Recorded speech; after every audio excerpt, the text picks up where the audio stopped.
Algebra 2 Cram, New York State, Algebra 2 Regents, Common Core, Logarithmic Function Basics. Concept number 2, the natural logarithm. The odds of someone doing exactly what you tell them to do is pretty slim, but I guarantee that if you cram with me, you'll become an Algebra 2 master. Inbox me at memedicine@gmail.com to order and purchase the complete Algebra 2 cram session beyond the logarithmic function basics.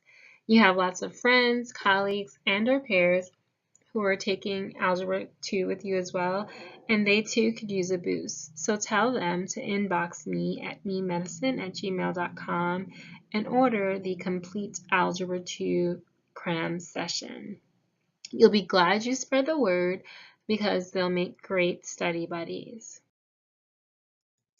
What is the special notation for a logarithmic function when the base is e, or the famous irrational number Euler's number? And don't forget that if you watch some of my previous sessions, an irrational number is a number whose decimal never terminates. So the first four decimals after 2 in Euler's number, I think it's like 2, let's see, it's like 2.718, okay, something like that. All right, so yeah, what is this special notation? And Euler's number is sometimes referred to as the natural number. Definitely press pause and I'll give you a moment to think.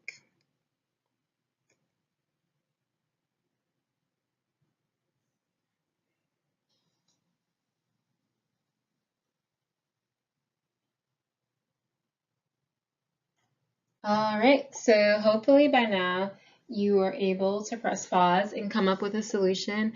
And if you didn't, that's completely fine, no worries. Let's tackle this riddle together. Now, in order to denote the special notation for a logarithmic function when the base is e, or Euler's number, or the natural number, we first need to understand the general format for an exponential function, as well as the basic format for any logarithmic function, okay? The general format for an exponential function is y is equivalent to base b raised to the x, where b is positive, so it can't be negative, and it's not equivalent to 1, okay?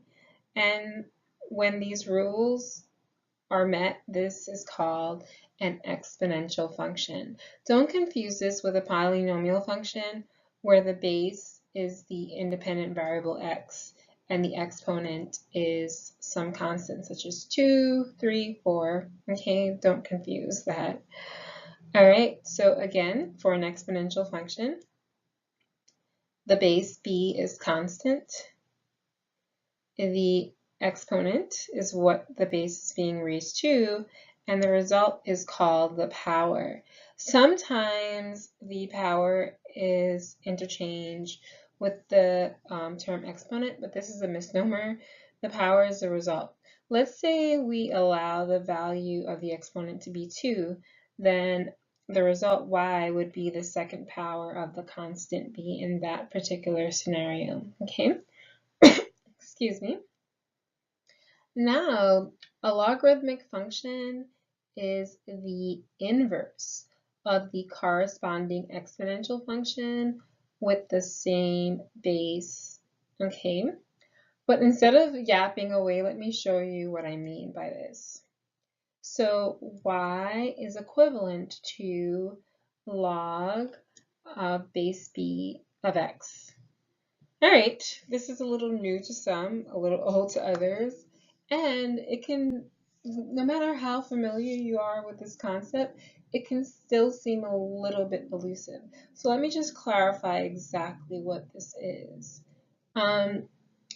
Earlier I told you that a logarithmic function is the inverse of the corresponding exponential function, okay? So these two functions are inverses of one another.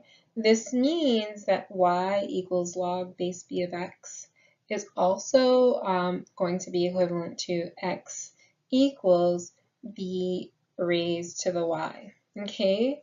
And remember that algebraically, in order to yield the inverse function of your starting function, which here was our exponential function, all you have to do is switch the independent and dependent variables, or simply put, you just switch the x and y values.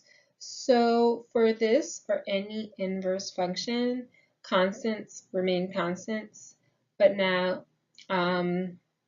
x is the power, or the result, and y is the exponent, okay? But constants do remain constants. X becomes a power again, and the exponent is y. So these are two equivalent statements. Both are the inverse of this exponential function with the same base. Notice the base has not changed. It remains constant. The constants don't change, okay? Okay, so on a coordinate plane, the graph of a logarithmic function is basically going to be the reflection of the graph of the corresponding exponential function over this line y equals x. So let's just demonstrate that. Okay, but the natural logarithm emanates from the function y equals e to the x. So it's no longer just any old logarithmic function. The base, which you may not be able to see, is going to be e, okay? And the corresponding logarithmic function is going to be y equals the log of base e of x. And an equivalent expression for this is going to be x equals e to the y, okay?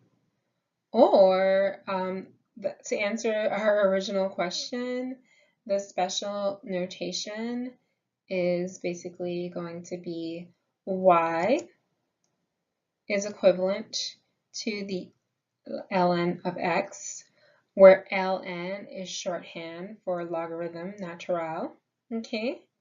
So these are two equivalent expressions, because with this separating the two, they might seem a little foreign to each other. But yeah, instead of writing log base e, you write ln, and that will suffice, okay? And also you can see the values updated here on the graph. Just pretend everything is drawn to scale. Intellectual comprehension of this material is not difficult. And after the short amount of time it takes to complete the entire Cram session, you'll be prepared to answer a battery of questions about any Algebra 2 concept, okay? So good luck studying. Thanks for tuning in. And be sure to inbox me at memedicine@gmail.com to order the complete Cram session.